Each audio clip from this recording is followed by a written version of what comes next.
Hello, my name is Troy Moore, and I wanted to meet with you to discuss special education procedures, IEP components, as well as the involvement of parents and students within that process. So I wanted to start out with the referral process. So this process is usually filled out by parents as well as the school. Parents have educational concerns as well as maybe social and behavior and emotional concerns that they see at home. And this is matched with the school and sent in to the district to confirm, which they have about 90 days is the usual average for implementing the evaluation process. So the evaluation process takes students and kind of screens them. So it takes tests to get data numbers to determine if the student is eligible for an individual education plan. For the eligibility determination, the numbers will be looked at to see which category does this fit a disability under IDEA. And then after that is completed, then an IEP can be formed and a meeting occurs for that student. It's usually within 30 days of that eligibility determination being made that an IEP needs to be formed and implemented within the classroom for the student.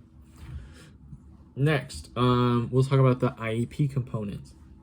Now, before you get the IEP components, you will receive a prior written notice which gives you information based on the IEP, and it'll be before the meeting so that parents can have information prepared and understand it first before the meeting begins, as well as procedural safeguards will be sent out to you as well.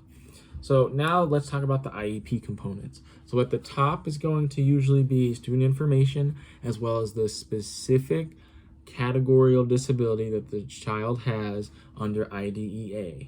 After that, under there, you will find the goals for each student. So each student's going to have goals that they need to match.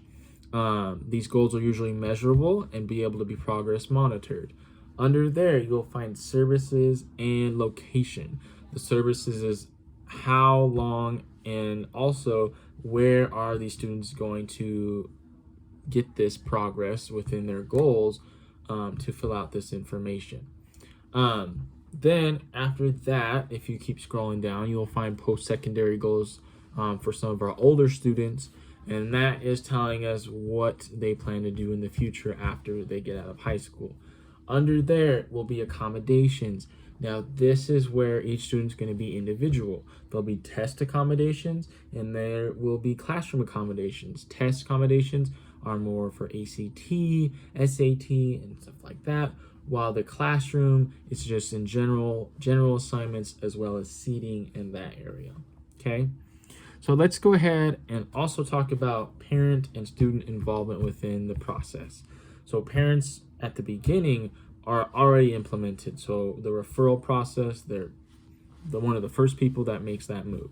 Then parents are always within the IEP meetings.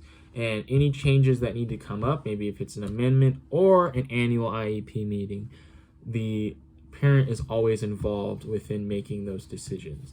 Students are also involved through IEP meetings because they usually attend.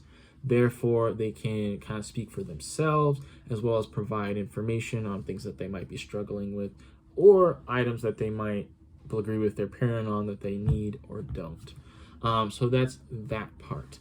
Communication, usually parents and teachers in the school need to communicate all one together. Teachers should communicate with the parents based on their students'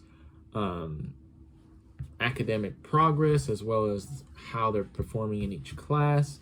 That's usually the job of a case manager within special education. Schools should also communicate with parents by providing the correct paperwork before IEP meetings occur. And lastly, let's talk about teachers holding up ethical principles.